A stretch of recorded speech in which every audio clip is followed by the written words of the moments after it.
Hi hello everyone, అందరు ఎలా ఉన్నారండి? బాగున్నారా? సూపర్ గా ఉన్నారా? ఫ్యాంటాస్టిక్ గా ఉన్నారా లేదా? నేను కూడా చాలా బాగున్నాను, ఫ్యాంటాస్టిక్ గా ఉన్నాను, పాజిటివ్ గా ముందుకెళ్తున్నాను. మీరు కూడా హ్యాపీగా ఉండాలని మనస్ఫూర్తిగా కోరుకుంటున్నాను. ఎప్పటిలాగా ఈ రోజు కూడా ఒక మంచి వీడియో తోటి మీ ముందుకు వచ్చేసానండి. టాపిక్ చాలా ఇంట్రెస్టింగ్ గా ఉంటుంది, ముఖ్యంగా అమ్మాయిలకు అబ్బాయిలకు అందరికీ కూడా. టాపిక్ ఏంటంటే, మీ లైఫ్ లో నుంచి మీకు చాలా ఇష్టమైన వ్యక్తులు, వాళ్ళని తలుచుకోగానే మీ ఫస్ట్ క్రష్ అనుకోండి, ఏదైనా అనుకోండి, మీ మనసులో అలా బుల్లు గుచ్చినట్టు ఉంటుందన్నమాట. అట్లాంటి వ్యక్తుల్ని మీరు మిస్ అయ్యారా? మంచిగా ప్రేమించారు, సడన్ గా ఏదో చిన్న చిన్న గొడవలు వచ్చేసి మీ నుంచి వెళ్ళిపోయారు. వాళ్ళు మళ్ళీ తిరిగి వస్తే బాగుంటుంది అని అనుకుంటారు కదా, ఎవరైనా అలానే అనుకుంటారండి. వాళ్ళు మన లైఫ్ లో ఉన్నంత వరకు చాలా హ్యాపీగా వెళ్తూ ఉంటుంది. అసలు రోజంతా గడిచిపోయినా సరే మనకు అర్థం కాదు అనమాట. ఒక్కొక్కసారి మనం ఏం చేస్తూ ఉంటామంటే, రోజంతా అన్నం కూడా తినకుండా వాళ్ళతో మాట్లాడేస్తూ అలా టైం గడిచిపోతూ ఉంటుంది. ఎక్కడి నుంచి వస్తూ ఉంటాయో తెలియదు, మాటలు ప్రవాహం లాగా వచ్చేస్తూ ఉంటాయి. అటువంటి వ్యక్తులు మనకి లైఫ్ లో అన్ని వాళ్లే అని ఫిక్స్ అయిన తర్వాత ఏదో ఒక పరిస్థితులు ప్రభావం వల్ల ఏదో ఒక సమస్య వచ్చి సడన్ గా మీ నుంచి దూరం అయిపోయారు. ఎలా ఉంటుందో ఒక్కసారి ఊహించండి. అయ్యో, ఎంత బాగుండేదిరా పాతప్పుడు, ఎంత మంచిగా మాట్లాడుకునే వాళ్ళం, అసలు టైం గడిచిపోతూ ఉండేది, లైఫ్ ఎంత హ్యాపీగా ఉండేదో. వాడు నా దగ్గర నుంచి వెళ్ళిపోయాడు, నాకు అసలు లైఫ్ బోరింగ్ గా ఉంది, వాడిని అస్సలు మర్చిపోలేకపోతున్నాను. అమ్మాయి అయితే అమ్మాయి బెటర్ హాఫ్ అనుకున్నాను, అమ్మాయిని అస్సలు మర్చిపోలేకపోతున్నాను. చిన్న కారణం వల్ల విడిపోయాము, మళ్ళీ కలుసుకుంటే బాగుంటుంది కదా అని మీలో ఎవరైనా అనుకుంటున్నారా? అయితే నో డౌట్ అండి, ఈ వీడియో మీకోసమే. మీకు ఇష్టమైన వాళ్ళు, మీ మనసుకి నచ్చిన వాళ్ళు ఎక్కడ ఉన్నా సరే పరుగులు పెట్టుకుంటూ మీకోసం రావాలి అంటే మీరు కొన్ని టెక్నిక్స్ ఫాలో అవ్వాల్సి ఉంటుంది. చాలా సింపుల్ టెక్నిక్స్. ఇవి కనుక మీరు ఫాలో అయ్యారు అనుకోండి, మీ మీద ఎంత కోపం ఉన్నా సరే, అలిగినా సరే, అసలు మీరు వద్దని అనుకున్నా సరే, మళ్ళీ మీ మీద పాతలాగా అట్రాక్షన్ వస్తుంది. మీకోసం పరుగులు పెట్టుకుంటూ వచ్చేస్తారనమాట, ఎవరు ఆపలేరు. అయితే సూపర్ టాపిక్ కదా. కంటెంట్ లోకి వెళ్ళబోయే ముందు మన ఛానల్ ఎవరైనా ఫస్ట్ టైం చూస్తున్నట్లయితే ఛానల్ ని సబ్స్క్రైబ్ చేసుకొని చూడండి. మన వీడియోస్ కనుక నచ్చినాయి అనుకోండి, లైక్ చేయటం, షేర్ చేయటం, కామెంట్ చేయటం మర్చిపోకండి. హైప్ కూడా చేసేసేయండి ఫ్రెండ్స్. అంతేకాదు బెల్ బటన్ ని మీరు కనుక ఆన్ లో పెట్టుకున్నారు అంటే నెక్స్ట్ టైం నేను ఎప్పుడు వీడియోస్ వేసినా సరే మీ వరకు వచ్చి చేరుతాయి. అయితే మనం ఎక్కువ లేట్ చేయకుండా ఇంట్రెస్టింగ్ టాపిక్, అందరికి కనెక్ట్ అయ్యే టాపిక్ వెళ్ళిపోదామా? ఓకే అండి.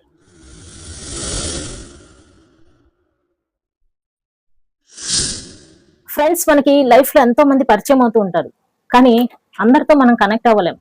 గమనించినట్టయితే కొంతమందితో కనెక్టివిటీ అస్సలు ఉండదు అనమాట. ఎంతసేపు మాట్లాడినా సరే బోర్ కొట్టేస్తూ ఉంటుంది, ఎందుకనో మనకి చిరాగ్గా ఉంటుంది. కానీ కొంతమంది మనకి కనెక్ట్ అవుతారు చూడండి, అట్లాంటి వ్యక్తుల్ని మనం అస్సలు మర్చిపోలేం.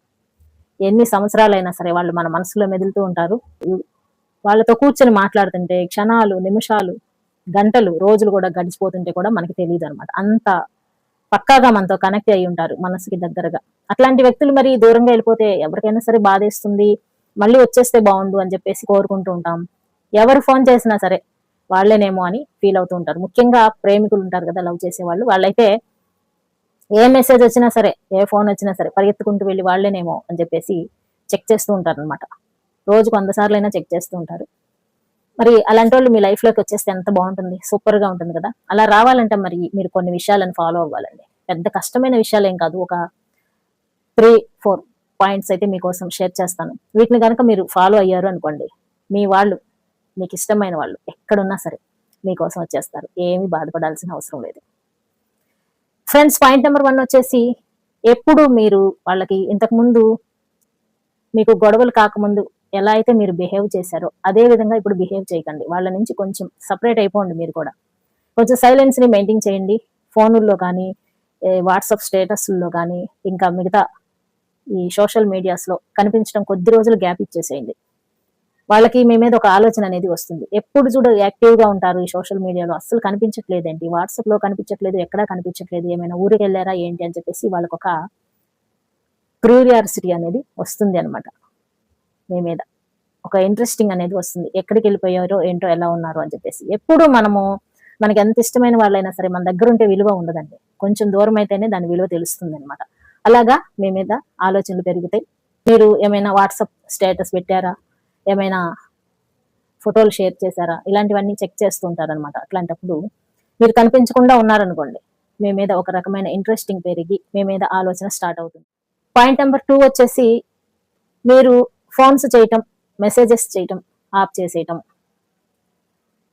వేరే వాళ్ళ ద్వారా వాళ్ళని కలుసుకోవాలని చూడటం, ఇట్లాంటివన్నీ కూడా ఆఫ్ చేసేసేయండి కొద్ది రోజులే, మీరు బాగుండటం కోసమే. అలా ఆఫ్ చేసేసినప్పుడు వాళ్ళకి ఒక థాట్ అనేది వస్తుంది, ఎందుకు వీళ్ళు సడన్ గా అన్ని ఆపేశారు, ఏం జరుగుతుంది అక్కడ అని చెప్పేసి. ఎప్పుడు అప్డేట్ గా ఉన్నాం అనుకోండి, మన గురించి అన్ని తెలిసిపోతే పెద్దగా ఇంట్రెస్ట్ అనేది ఏమి ఉండదు అనమాట. ఒక పెద్ద సినిమా స్టార్ మనముండే వీధిలోనే ఉంటున్నాడు, రోజు మన కళ్ళ ముందే తిరుగుతూ ఉంటున్నాడు అనుకోండి, మనకేం పెద్ద ఇంట్రెస్టింగ్ అనిపించదు, ఆ రోజు చూసేవాడేగా అనిపిస్తుంది. కానీ ఎక్కడో దూరంగా ఉండి ఎప్పుడో ఒకసారి కానీ కనిపించకుండా ఉంటే చాలా ఇంట్రెస్టింగ్ గా ఉంటుంది అనమాట. ఇది కూడా అంతే, మీరు వాళ్ళకి కనిపించకుండా ఉండాలి, కాల్స్ చేయకుండా ఉండాలి. అంతేకాదు, ఇక మూడో పాయింట్ వచ్చేసి చాలా ఇంపార్టెంట్ అండి. అదేంటంటే, వాళ్ళు మిమ్మల్ని అవాయిడ్ చేశారు, దూరం చేశారు, మాట్లాడట్లేదు, అయినా సరే మీరు వాళ్ళని ఏమాత్రము ద్వేషించకూడదు. మీరు శోకంగా ఉన్నట్టుగా వాళ్ళకి చూపించటము, వాళ్ళని తిట్టటము, లేదంటే ఇలాంటివన్నీ అసలు ద్వేషించటం, ఈ చచ్చినోడు ఎందుకు ఇలా వెళ్ళిపోయాడు అసలు నాతో ఆడుకుని అని చెప్పేసి వాళ్ళని ద్వేషం పెంచుకోకండి. ఎందుకంటే ఏ బంధమైనా సరే పర్మనెంట్ గా తెగిపోదు అనమాట. మన మీద ఇంట్రెస్ట్ ఉన్న వాళ్ళు ఖచ్చితంగా మన కోసం వెతుక్కుంటూ వస్తారు. కాబట్టి తొందరపడి వాళ్ళ మీద ద్వేషాలను పెంచుకోవటం, తిట్టటము, పక్కన వాళ్ళకి ఎవరికైనా చెప్పటం ఇలా చేశారనుకోండి, వాళ్ళు వెళ్ళి వాళ్ళ చెవిలో వేసినప్పుడు ఏమవుతుందంటే, మన మీద ఉన్న ఇంట్రెస్ట్ ఇంతేనా అని చెప్పేసి మీ మీద ఉన్న ఇంట్రెస్ట్ కూడా తగ్గిపోవడానికి అవకాశాలు ఉంటాయి. కాబట్టి మై డియర్ ఫ్రెండ్స్, మీ మనసులో వాళ్ళ పట్ల ద్వేషాన్ని పెంచుకోకండి. ఎందుకంటే వాళ్ళతో మీరు ఉండాలి అని అనుకుంటున్నారు, వాళ్ళు మీ లైఫ్ లో ఉండాలి అని కోరుకుంటున్నారు. కాబట్టి ఇట్లాంటి పనులు అస్సలు చేయకూడదు. ముఖ్యంగా నెంబర్ 4 వచ్చేసి వాళ్ళ ఫోన్ ని బ్లాక్ చేయటం అస్సలు చేయకండి.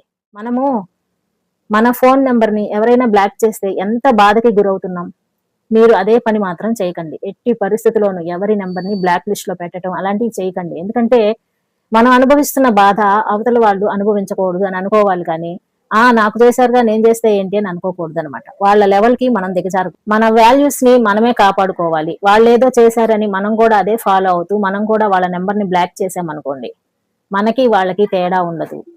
కాబట్టి మీకు ఏదైనా సమస్య ఉన్నప్పుడు వాళ్ళతో డైరెక్ట్ గా మాట్లాడి పరిష్కరించుకోవడానికి చూడాలే కానీ వాళ్ళ నెంబర్లను బ్లాక్ చేసేయటాలు, ఇట్లాంటి చీప్ టెక్నిక్స్ అస్సలు ఫాలో అవ్వకండి. ఎందుకంటే మన నెంబర్ ఎవరైనా బ్లాక్ చేస్తే మనకున్న బాధ మనకి తెలుసు, కాబట్టి ఇట్లాంటి బాధని మనం ఇంకొకరికి ఇవ్వకూడదు అనమాట వీలైనంత వరకు. అర్థమైందా ఫ్రెండ్స్? వాళ్ళ నెంబర్ని అలానే ఉంచండి. ఒక్కసారి కనుక వాళ్ళు మీకు ఫోన్ ట్రై చేసినప్పుడు నెంబర్ బ్లాక్ లిస్ట్ లో ఉంది అని కనిపెట్టారు అనుకోండి, మీ మీద ఉన్న ఇంప్రెషన్ మొత్తం తగ్గిపోతుంది, ఇంట్రెస్ట్ అంతా తగ్గిపోతుంది, ప్రేమ కూడా తగ్గిపోయే ఛాన్సెస్ ఉంటాయి.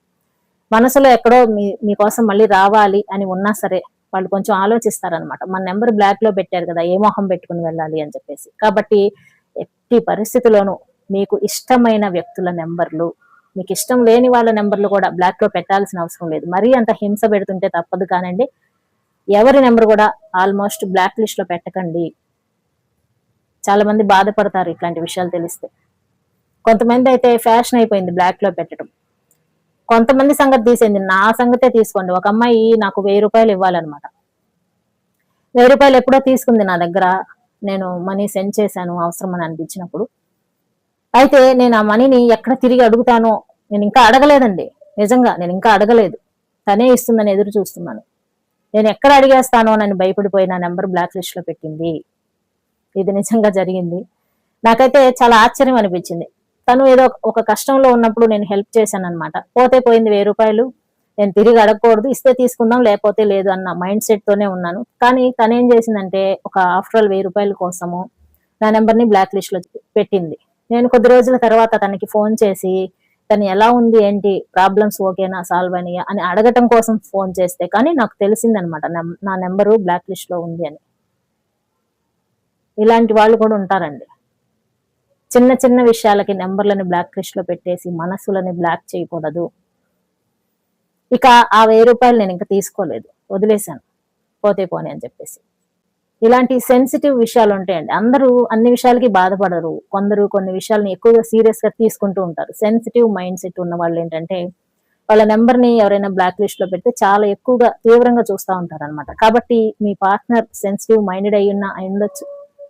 అటువంటి వాళ్ళ నెంబర్ ని దయచేసి బ్లాక్ లిస్ట్ లో పెట్టి వాళ్ళని అవమానపరచకండి. లాస్ట్ పాయింట్ వచ్చేసి చాలా ఇంపార్టెంట్ అండి.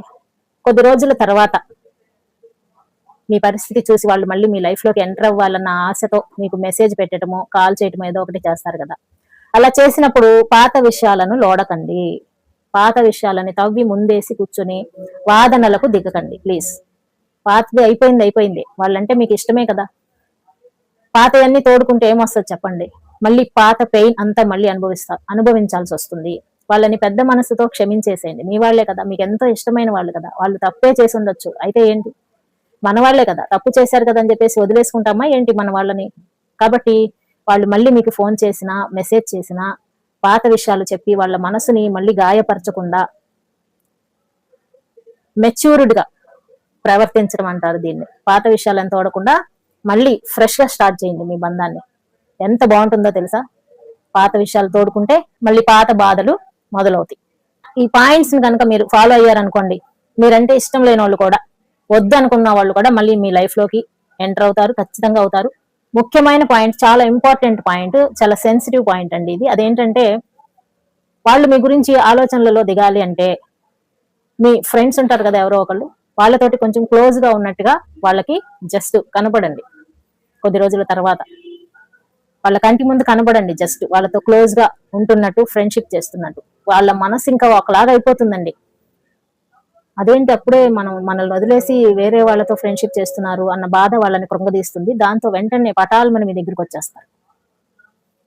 అంతేనండి, సింపుల్ పాయింట్సే. మనము నిజంగా క్లోజ్ గా ఉండాల్సిన అవసరం లేదు. జస్ట్ క్లోజ్ గా ఉన్నట్టుగా ఉంటే చాలన్నమాట. ఆ ఫీలింగ్ వాళ్ళని మన దగ్గరకు వచ్చేలాగా చేస్తుంది. ఫ్రెండ్స్ ఇన్ని చేసినా సరే వాళ్ళు రావట్లేదా, ఒకటి అర్థం చేసేసుకోండి. వాళ్ళకి మీరంటే ఇంట్రెస్ట్ లేదు, ఇంకొక ఆప్షన్ లో ఉన్నారు అని అర్థం చేసుకొని ఇంకా వాళ్ళని ఎక్కువగా ఇబ్బంది పెట్టకుండా మీ లైఫ్ లో మీరు బిజీగా ఉండటానికి చూడండి. కొంతమంది మాత్రం నిజంగా ప్రేమించే వ్యక్తుల సంగతి చెప్తున్నాను, వాళ్ళైతే మాత్రం నేను చెప్పిన పాయింట్స్ మీరు ఫాలో అయ్యారంటే ఖచ్చితంగా మీ దగ్గరకు వచ్చేస్తారనమాట. ఎట్టి పరిస్థితిలోనూ మీరు ఇష్టపడే వ్యక్తులు మీకోసం తిరిగి రావాలని మనస్ఫూర్తిగా కోరుకుంటున్నాను. మీరు ఎవరైతే వాళ్ళని మిస్ అవుతున్నారో వాళ్ళందరూ మీతో వచ్చి కలిసి మళ్ళీ మీరు ఇంతకు ముందులాగా పాతలాగా హ్యాపీగా సంతోషంగా నవ్వుతూ ఉండాలని మనస్ఫూర్తిగా కోరుకుంటూ ఉన్నాను. ఒకవేళ అలా రాని పక్షంలో బాధపడకుండా మీ లైఫ్ లో మీరు బిజీగా ముందుకెళ్లాలని కూడా మనవి చేస్తూ ఉన్నాను. ఐ థింక్ ఈ వీడియో మీ అందరికీ యూస్ఫుల్ గా ఉంటుంది అనుకుంటున్నాను. వీడియో నచ్చితే లైక్ చేయండి. మరిన్ని మంచి వీడియోల కోసం ఛానల్ ని సబ్స్క్రైబ్ చేసుకోండి. నెక్స్ట్ టైం మరో మంచి వీడియోతో మళ్ళీ మీ ముందుకు వచ్చేస్తాను. అంటిల్ దెన్, జై హింద్.